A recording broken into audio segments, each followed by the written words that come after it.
저번 영상에서는 24-25 맨시티를 리뷰해보았다면 이번 영상에서는 맨시티 다음으로 4위를 차지한 24-25 첼시 리뷰를 해보도록 하겠습니다. 그럼 지금 바로 시작합니다. 첼시는 이번 시즌 자국컵 대회에서는 별다른 활약을 보여주지 못한 팀이었고 박싱데이를 기점으로 리그 중후반까지 부진했었으나 프리미어리그 경험이 전무했던 마레스카의 첫 시즌이라는 점과 시즌 초반 5연승을 달리며 리그 2위까지 오르며 보여주었던 임팩트와 후반기에 보여주었던 팀의 뒷심을 감안해 보았을 때 결과적으로는 보엘리 체제 이후로 최초의 챔피언스리그 티켓 확보와 유럽 대항전 트로피를 따낸 성공적인 시즌이었다고 할 수 있겠습니다. 특히 이번 컨퍼런스리그 우승으로 인해 첼시는 UEFA 주간 유럽 대항전을 전부 우승한 최초의 클럽으로 역사에 이름을 남기게 되었죠. 지난 두 시즌에서는 처참한 암흑기를 겪었지만 펩사단에서 일해본 초짜 감독을 선임하여 적응기를 다시 가져야 했던 첼시가 5경기 만에 챔스권 경쟁 반열에 오르게 되었다는 점에서 결과만 보면 성공적이었다고 평가할 수 있겠습니다. 다만 그 과정에서는 의문부호가 크게 남았는데 후반기부터 강등권과 별 차이가 없는 경기력으로 중하위권 팀들에게까지도 끔찍하게 부진하며 챔스 진출 전망이 매우 어두웠던 팀이었죠. 다행히 소폭 반등한 모습을 보이며 결국 전반기에 호성적 발로 겨우겨우 챔스 진출에 성공했지만 그럼에도 분명히 첼시에게는 많은 숙제를 남긴 시즌이었습니다. 특히 후반기 들어 급격하게 힘이 떨어진 공격진들의 분발은 반드시 필요하며 무엇보다 전반기에는 잘하다 체력 문제로 후반기에는 지난 시즌보다도 더 끔찍하게 부진한 잭슨을 대체할 새로운 스트라이커도 절실히 필요한 상황이죠. 마레스카 감독 본인도 전술적인 부분에 대한 창의성과 유연성을 확장시킬 필요가 있는 등 이번 여름 이적 시장과 클럽 월드컵에서 해결해야 할 숙제가 많이 남게 된 상황입니다. 그럼 지금부터는 각 포지션별 선수 평가를 알아볼 텐데 알아보기에 앞서 1부터 10까지의 점수로 선수들을 평가했으며 선수들의 평가 점수는 주관적인 점수라는 점 알려드립니다. 먼저 골키퍼 부문의 로베르트 산체스 10점 만점에 6점입니다. 산체스가 시즌 초반부터 많은 선방을 보여주며 드디어 첼시의 수문장을 찾았나 싶었지만 점점 시간이 갈수록 코러쇼를 펼치면서 다소 아쉬움을 많이 남긴 선수였습니다. 그러다 보니 주전 자리를 빼앗기기도 했으나 후반기에 들어 다시 주전 자리를 잡은 산체스는 실점으로 이어진 큰 실수는 줄어들었고 결정적인 선방을 여러 차례 보여주면서 팀의 챔스 진출에 힘을 보탠 선수 중 한 명이었죠. 기량과는 별개로 선수단 내부에서는 확실하게 리더십만큼은 인정받은 선수인데 다음 시즌에는 잦은 실수를 보완해야 될 것으로 보입니다. 다음 골키퍼 부문의 필립 요르겐센 10점 만점에 5점입니다. 첼시의 백업 골키퍼인 필립 요르겐센은 컵 대회에서 대체로 안정적인 모습을 보여주며 신뢰를 쌓았지만 정작 주전 골키퍼의 부진을 틈타 주전 자리를 꾸준히 차지할 기회는 살리지 못했습니다. 현재로서는 주전 경쟁에서 완전히 밀려난 모양새이며 다음 시즌을 앞두고 이적 또는 임대가 유력해 보이며 젊고 유망한 골키퍼이지만 아직 B클럽에서 존재감을 드러내기까지는 여전히 갈 길이 멀어 보입니다. 다음 수비수 부문의 마르크 쿠쿠레아 10점 만점에 8점입니다. 쿠쿠레아는 유로 2024에서의 활약이 단발성이었다고 의심하던 이들의 입을 완전히 닫게 만들었는데 그는 대표팀에서의 폼을 이번 시즌까지 그대로 이어갔고 프리미어리그 최고의 윙어들을 상대로 꾸준히 인상적인 수비력을 보여주면서 의심의 여지 없는 핵심 전력으로 자리를 잡게 되었습니다. 단지 그의 활약은 수비에만 그치지 않았는데 공격에서도 결정적인 순간마다 팀을 구해낸 쿠쿠레아는 시즌 내내 공수 어디서든 존재감을 과시하였죠. 이번 시즌을 통해 쿠쿠레아는 더 이상 물음표가 달린 풀백이 아닌 느낌표만이 남은 풀백으로 성장하게 되었습니다. 다음 수비수 부문의 토신 아다라비오요 10점 만점에 6점입니다. 자유계약으로 첼시에 합류한 아다라비오요는 수비진의 경험과 리더십을 더해줄 것으로 기대되었고 시즌 내내 특별히 눈에 띄는 실수는 없었지만 그렇다고 해서 팀을 완전히 변화시킨 존재도 아니었습니다. 그러나 분명한 것은 첼시 수비 라인에서 그의 침착한 플레이와 후방 빌드업 능력은 마레스카 감독이 추구하는 점유 기반 전술에 잘 어울렸죠. 비록 조명을 독차지하지는 않았지만 그는 조용히 제 몫을 해낸 수비수로서 안정적인 시즌을 보낸 선수였습니다. 다음 수비수 부문의 브누아 바디아실 10점 만점에 4점입니다. 바디아실은 마레스카 감독의 신임을 받지 못한 선수였는데 햄스트링 부상 전후로 컵 대회에만 제한적으로 기용됐으며 시즌 막판 프리미어리그 경기에서는 단 한 번도 모습을 드러내지 못했습니다. 기술적 잠재력은 분명하다고 볼 수 있지만 경기 중에 집중력 저하로 인한 실수가 잦다는 평은 여전히 그의 뒤를 따라다니고 있죠. 이는 마레스카 감독의 빌드업 중심 전술에서는 치명적인 약점이 될 수밖에 없었고 결국 주전 경쟁에서 밀려난 결정적인 이유가 됐습니다. 다음 수비수 부문의 리바이 코릴 10점 만점에 7점입니다. 아직 22살에 불과한 코릴은 다소 성급하고 미완의 부분이 남아있긴 하지만 이번 시즌 첼시의 수비진이 한층 안정감을 찾는 데 있어 핵심적인 역할을 했던 선수였습니다. 실질적으로 거의 매경기에 출전하며 신뢰받는 자원으로 자리 잡은 코릴은 구단 입장에서도 유스 아카데미 출신 수비수가 이 정도로 성장한 것에 만족감을 느낄 수밖에 없으며, 코릴 특유의 피지컬과 빌드업 기여도는 마레스카 체제에서 계속해서 중용될 가능성이 높으며 다음 시즌엔 보다 성숙한 경기력을 기대해볼 만하죠. 다음 수비수 부문의 트레보 찰로바, 10점 만점에 5점입니다. 팰리스에서의 성공적인 임대 생활을 마치고 겨울에 극적으로 첼시로 복귀한 찰로바는 복귀에서 뚜렷한 임팩트를 남기진 못했지만 여느 때처럼 신뢰할 수 있는 존재로 자리를 잡았습니다. 마레스카 감독이 센터백 조합을 유연하게 운용하는 과정에서도 찰로바는 안정적인 퍼포먼스를 유지하며 팀에 꾸준히 기여한 선수 중 한 명이었으나, 하지만 그에겐 매번 반복되는 불확실한 입지 문제는 여전히 해결되지 않은 상태이다 보니 이번 여름에도 이적설이 피어오르고 있는 상황입니다. 다음 수비수 부문의 리스 제임스, 10점 만점에 6점입니다. 이번 시즌 제임스는 전성기 시절의 폭발력을 완전히 회복했다고 볼 수는 없었지만 무엇보다도 중요한 것은 첼시 주장으로서 대부분의 시간을 건강하게 소화했다는 점이었습니다. 재활 과정은 신중하고 체계적으로 관리되었으며 팀이 필요할 때 결정적인 순간에 등장한 제임스는 그의 클래스가 여전히 살아있다는 것을 증명하였고, 이번 시즌은 그의 활약이 화려하진 않았지만 부상의 악몽을 떨쳐내고 부활의 기반을 다졌다는 점에서 의미 있는 시즌으로 남게 되었습니다. 다음 수비수 부문의 말로 귀스토, 10점 만점에 4점입니다. 귀스토에게 이번 시즌은 그닥 인상적이지 않았던 한 해로 요약될 수 있습니다.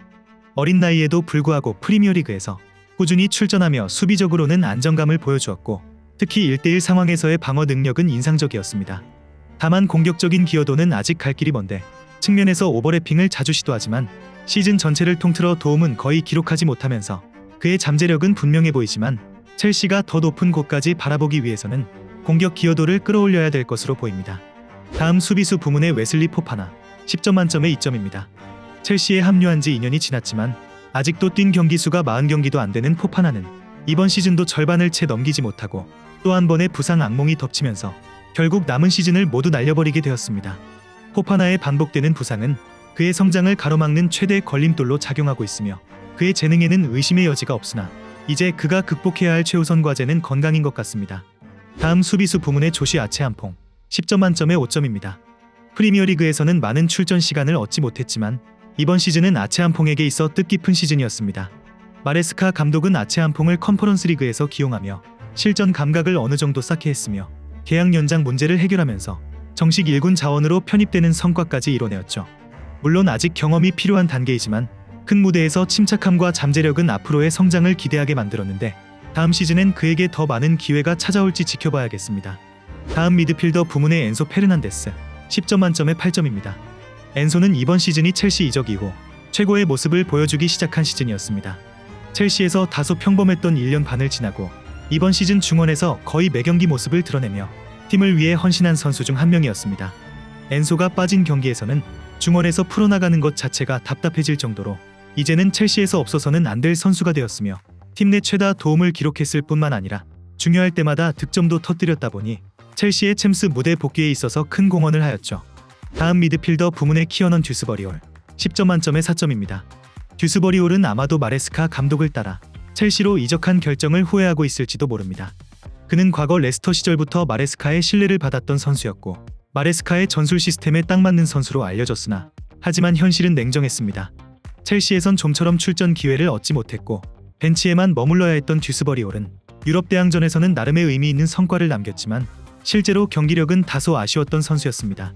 다음 미드필더 부문의 모이세스 카이세도, 10점 만점에 10점입니다. 첼시의 이번 시즌 최고의 선수는 단연코 카이세도로 데뷔 시즌에는 다소 어려움을 겪었으나 이제는 아무도 그의 높은 이적료에 대해 언급하지 않을 정도로 세계 최고의 미드필더로 성장한 시즌이었습니다. 경기 내내 상대의 공격 흐름을 끊어내고 전방으로의 패스 연결을 도맡아 해내며 팀 전체의 밸런스를 유지하는 데 있어 핵심적인 역할을 수행했죠.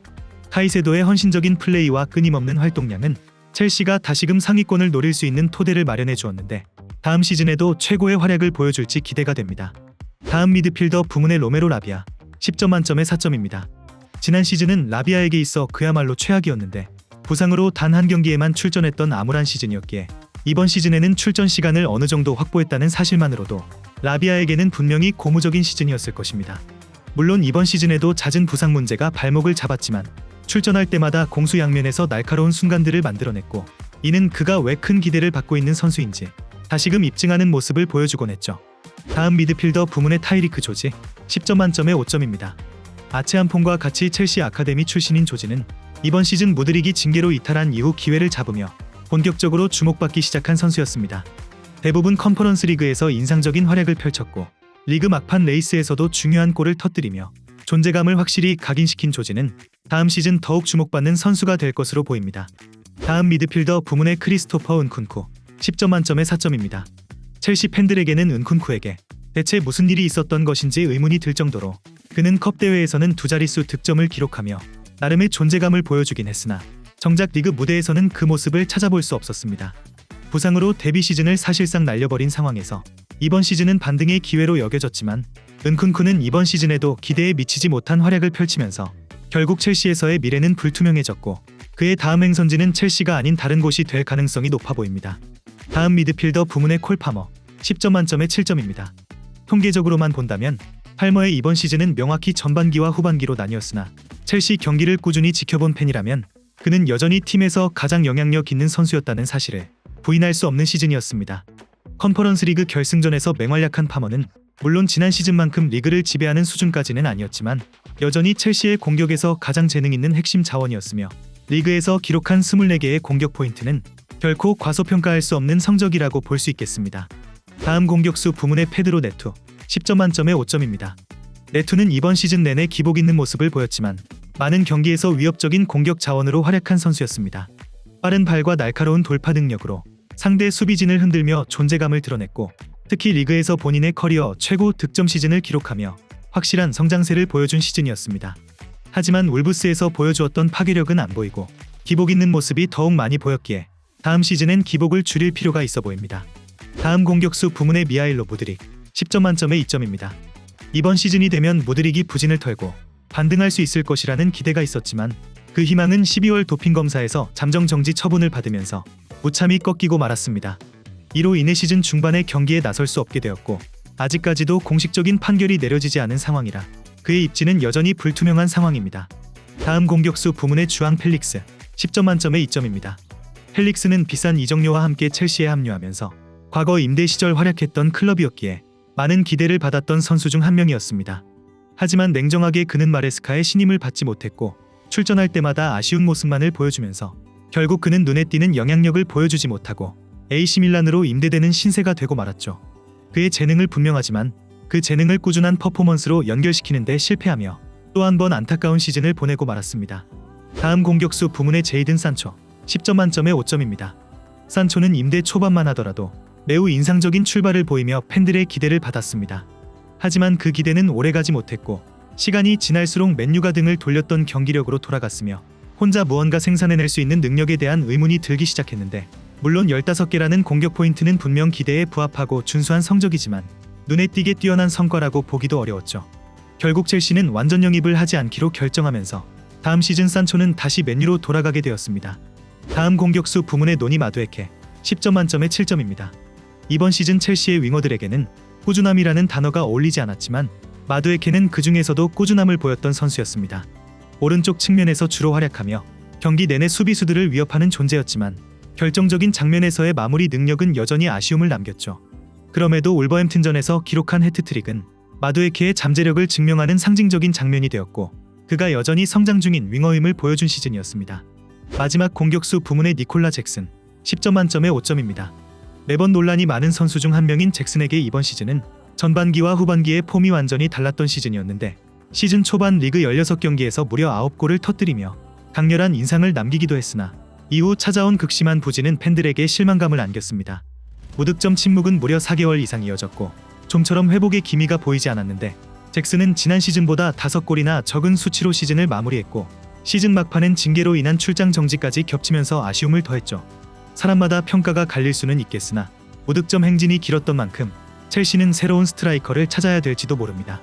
이렇게 지금까지 24-25 첼시 시즌 리뷰를 해보았는데 결과적으로 챔스 티켓 확보와 유럽 대항전 트로피를 따내면서 나름 성공적인 시즌이었다고 볼 수 있지만 그 과정은 그리 썩 좋지만은 않았기 때문에 마레스카의 2년차는 달라진 모습을 보여줄지 지켜봐야겠습니다.